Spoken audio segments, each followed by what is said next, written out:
Welcome to the Financial Flossing podcast with Ross Brannon, guiding dental professionals to a brighter future. Ross Brannon is a financial advisor who knows it's not just about your teeth. He helps dental practice owners protect and maximize today's cash flow to plan for tomorrow's cash needs. Find him at rossbrannon.com.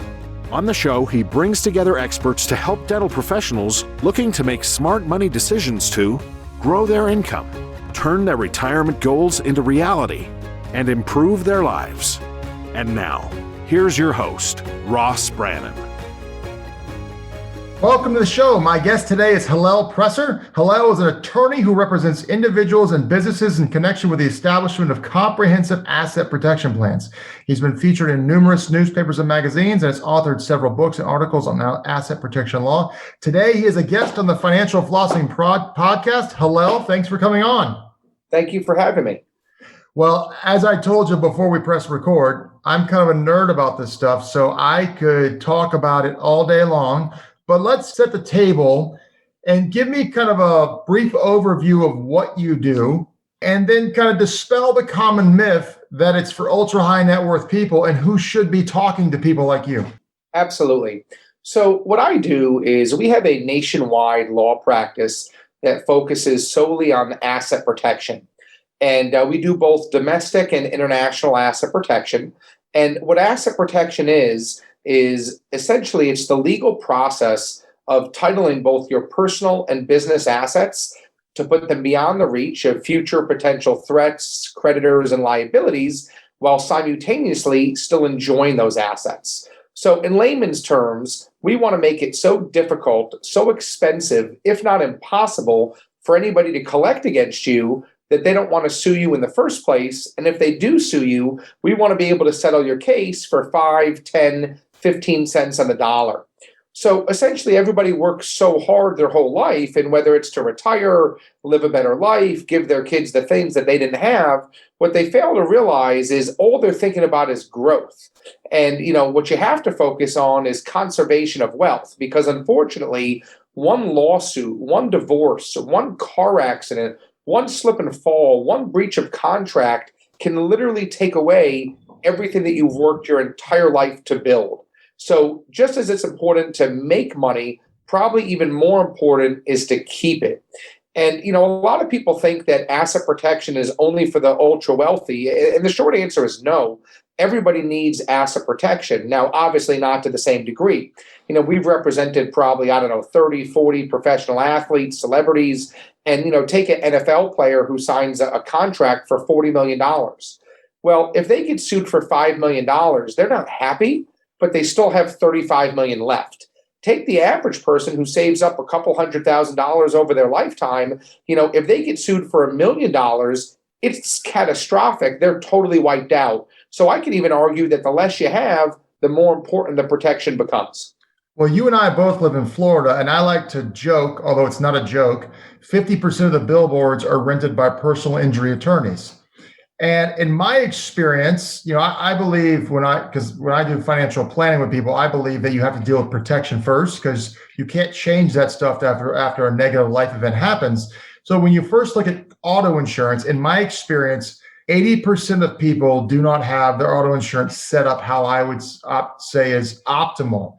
And obviously that would mean an umbrella policy as well. And typically, as you know, most companies cap out at $5 million. You can get more at other places, but just little stuff like that. And I talk to people about it, like in Florida, tenants buy the entirety accounts. I've had clients walk into banks and the bankers look at them like they're zombies, not having a clue what that means.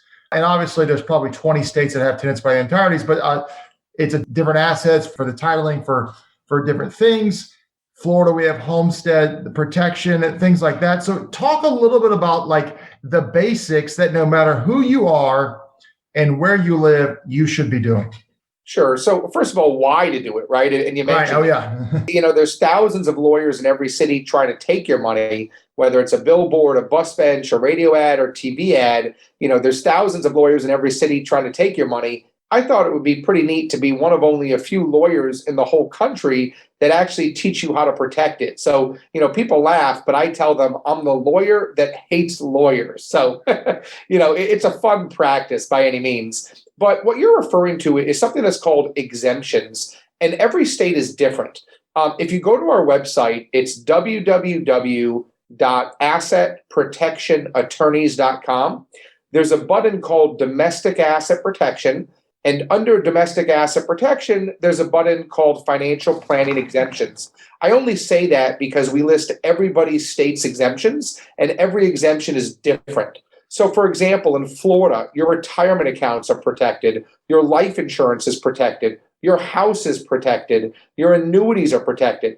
Now, that might not be the case in every other state. In California, your retirement accounts are not protected. They're only protected to the extent that the court deems they're necessary and reasonable for support. In Georgia, your life insurance is not protected. So if you go on the website, you can just plug in your state and figure out what is and what's not protected in your state. But yeah, Florida is a great state to live if you want to be a debtor. That's why a lot of people move here, before they get sued, when they get sued, before there's a big judgment against them. There's other places too. Texas is a great place. But in Florida, your home is protected, life insurance, annuities, retirement, they're all called exemptions. They're assets that are protected by state law. And again, every state is different. So, you could check the website and plug in your state and see exactly what is protected, what's not, and to what extent. So what are some basics that you would say for someone who doesn't think they need this, or they don't think they have enough? What are some basic things that everybody should do, in your opinion? Sure. So there's a lot of different things that you could do. And I'd kind of break it up maybe into three main categories. Number one is you can transfer your assets to a protective entity. So to me, that deals with own nothing, control everything. If you have money in your name and you get sued, you can lose it. If you have real estate in your name and you get sued, you can lose it. But if you transfer those assets to a protective entity, whether that be an LLC, a limited partnership, a trust, etc., there's ways that you can set up your assets in protective entities where if you get sued, you can't lose them. So that's probably number one of three. Number two or three is what we talked about, exemptions. Look in to see what's protected in your state. If you live in Florida, buy a big expensive house because the house is protected. If you live in a state like Florida where your retirement accounts are protected, put a lot of money into your retirement accounts. If you live in a state where insurance and annuities are protected, invest in insurance and annuities. So check out the exemptions for your state and invest in exemptions because those are protected assets. And then lastly, I tell you, equity strip. Poverty is power. What's a $100,000 Mercedes worth if you owe $95,000? What's a $1 million house worth if you owe $950,000? There's legal and ethical enforceable ways to put liens, mortgages, and encumbrances on your property where if people go to sue you, there's no equity for the creditor to take. That's interesting. Now, in Florida, obviously, a single member LLC doesn't have liability protection. It's been pierced, obviously. That's correct, right? Yeah, in June 2010, there was a Supreme Court case called Olmstead, not to be confused with Homestead. It was followed up by a case by Barber, which essentially states if you have a single member LLC and you own the LLC 100%, there's no protection. However, if you have a multi-member LLC, so maybe you own 99% and somebody else owns 1%, that it is protected. Now, it's funny, right? Because we need to be 10 or 15 years ahead of our time. We need to figure out what are the creditors going to try and do to get to our clients' assets. So it's my belief, and I'm just guessing, that at some point there'll probably be another case in the future that talks about how little of an interest must someone own to make it a multi-member. Is it 1%, 0.5%, 5%? And on top of that, can it be a family member? Can it be a friend? How close can they be? So I don't think that the court history or case law is over. I think it'll continue to evolve as we go on. Yeah, I've had high net worth clients who they've had multiple marriages, so they had separate accounts and they had debts well over seven figures in accounts. And I was like, you could go tenants by the entireties here, but you're going to give your wife more power here, or you could do a multi-member LLC, 99% 1%. And protect the account and feel like you own more of the account. And they chose the multi-member LLC, which I think was the right choice in their scenario. So, people here ask... You can layer that, right? I mean, you can have a multi-member LLC that's owned tenancy by entirety. So it's not even one or the other. So, well, that actually brings up a great point. So talk about... I've heard from some attorneys that it's not really established very much with case law, but it is a thing, a tenants by the entirety trust. Is that real?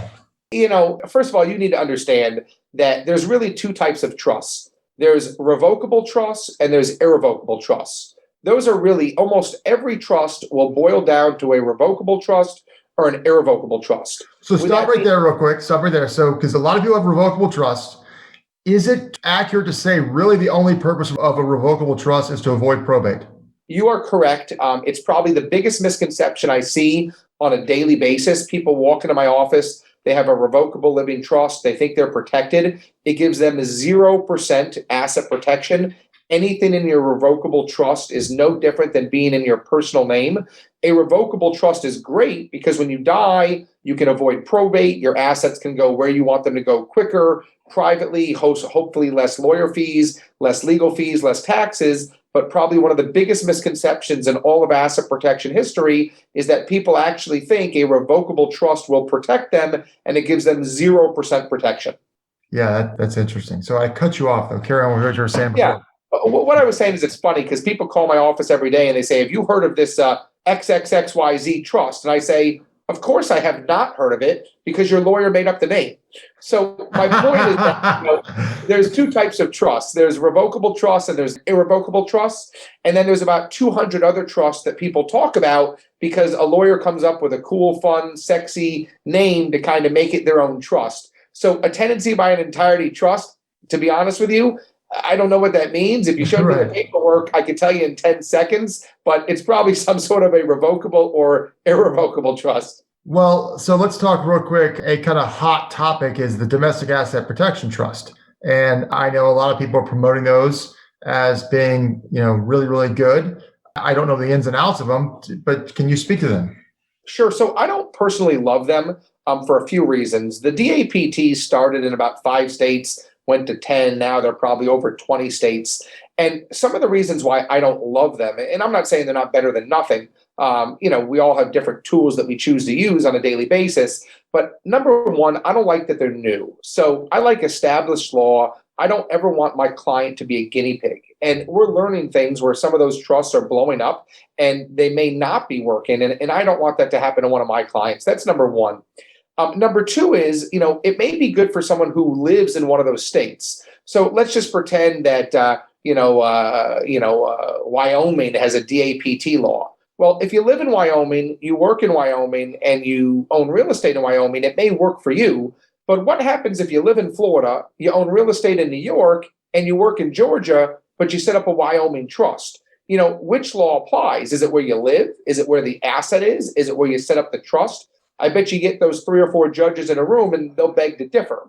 And then also the DAPT law is state law. And most people know that federal law obviously trumps state law. And there's a federal law called the Full Faith and Credit Clause. And what that means, if somebody gets a judgment against you in one state, it's good in all the other states. So if somebody sues you and gets a judgment against you in Florida, they can then go domesticate that judgment in New York. So the DAPT law is a state law, and I would argue if somebody can then remove the case to federal court, you may have issues with the DAPT state law where federal law may trump it.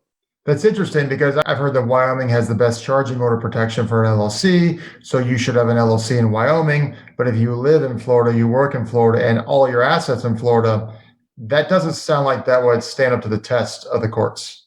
Yeah, and depending what you're doing, right? I mean, if you're a dentist and you have a Wyoming LLC and you operate in a dental office in Florida, well, you're supposed to then license that Wyoming LLC in Florida, and then you're subject to the laws of Florida anyway. So you might as well just had a Florida LLC. Well, exactly. So a lot of people, if someone's got $20 million, they know they need to do this type of planning. But for someone who has $1 million, $2 million, $3 million, $4 million, in my experience, they've done none of this. And we'll talk about estate planning here in a second. And those people, most of them don't realize that they have a target on their back from an estate planning standpoint. But everyone should have max auto liability limits. Everyone should have an umbrella policy. Everyone should have their accounts tenants by the entireties if they live in Florida or the similar things in different states. But who are the type of people who should be talking to an asset protection attorney? What's the net worth and income range? Sure. So we work with clients of any size. whether it's someone who has $20,000, $30,000 in the bank, whether it's someone who does $7 billion a year with a B. I don't care how poor someone is. I don't care how rich someone is. Whatever someone has, that means a lot to them. So I don't care how little or how much you have or you think you have. It always ends up being worse if you lose the little that you do have. So every single person needs asset protection. The majority of our clients end up being business owners, because they're in the spotlight every day. They're dealing with the litigation. But, a husband or wife could just as easily get in a car accident taking the kids to soccer practice. God forbid someone slips and falls on the property, drowns in the pool. I mean, you name the lawsuit, I've seen it. So really, every single person needs asset protection, obviously not to the same degree.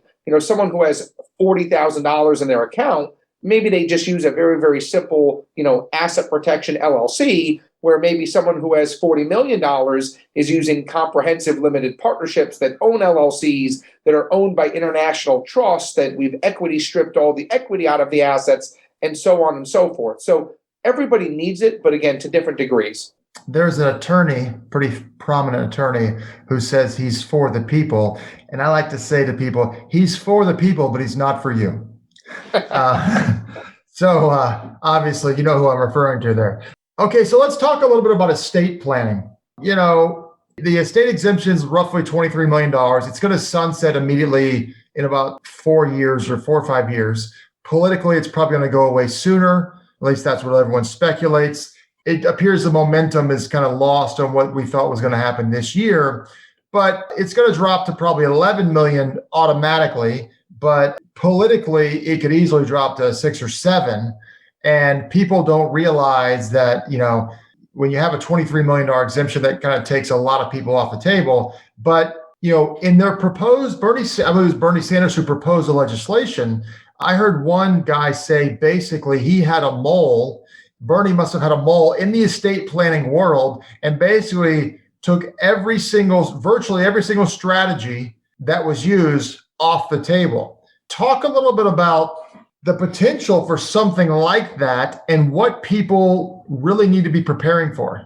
Sure. Well, first of all, the differences between asset protection and estate planning, just to be clear, asset protection deals with life, estate planning deals with death. So asset protection is how to protect what you have from everyone, every time while you're alive. Estate planning deals with when you pass, how do you get the assets to go where you want them to go quickly, privately, and the least amount of lawyer fees and taxes that are legally and ethically possible.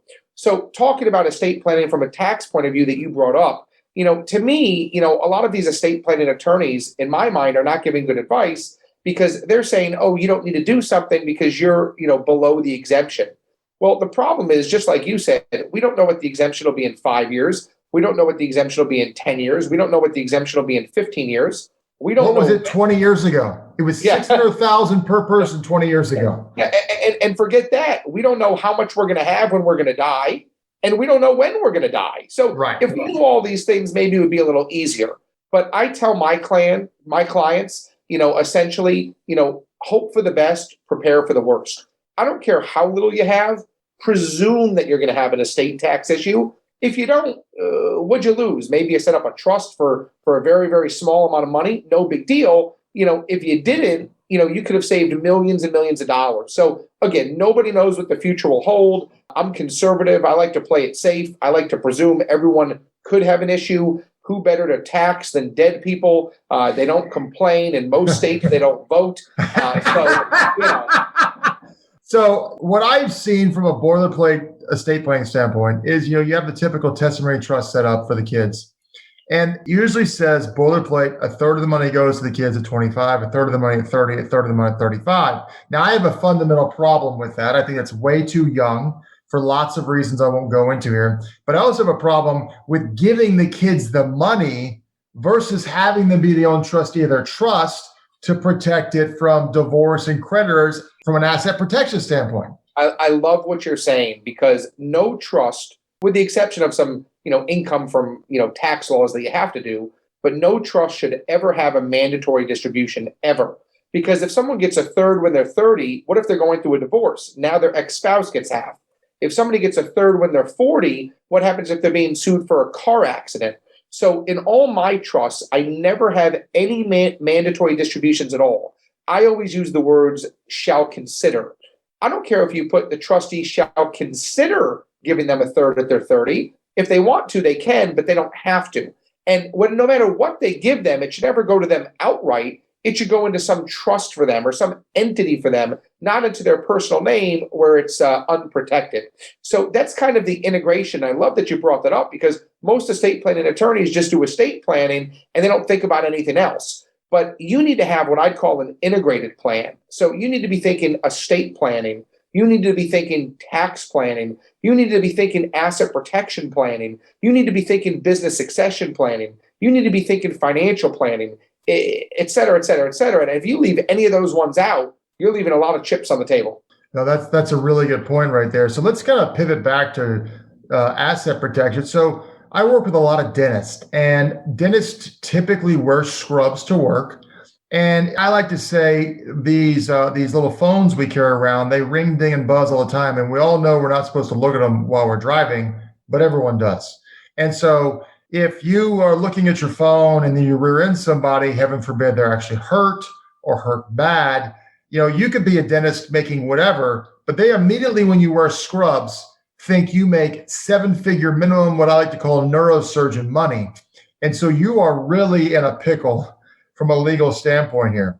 And so and it's worse than that because, first of all, perception is reality. So if you're a dentist or if you're a doctor, you are super, super rich. You may not be, but in everyone else's mind, you are super, super rich because you're a doctor, you're a dentist. And take the example that you just gave.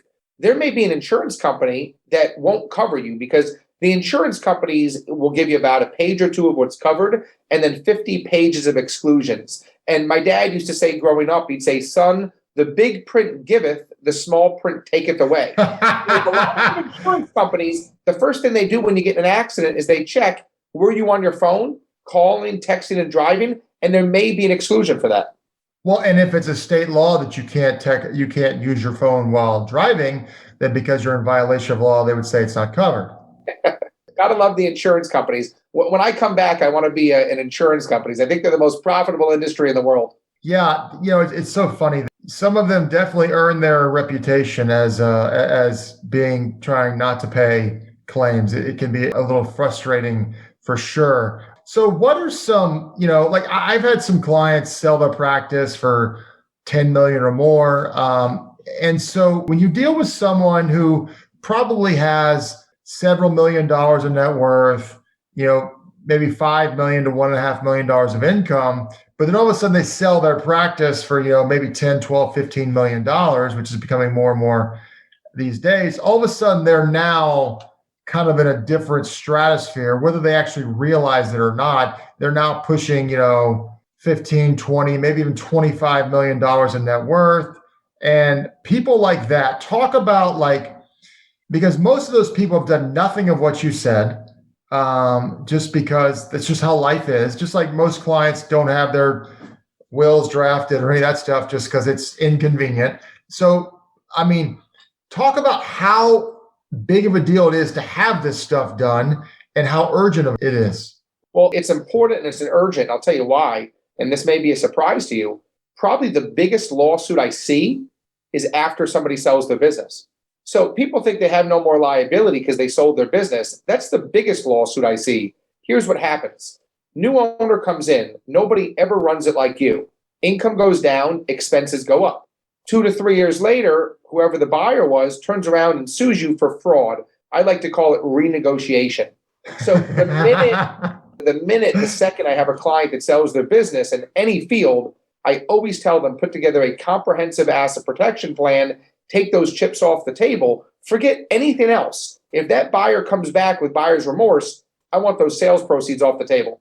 Yeah, that's a big deal. So if you have, when you own an asset, obviously, if you own a rental property, every single rental property needs to be in an entity, not in your individual name.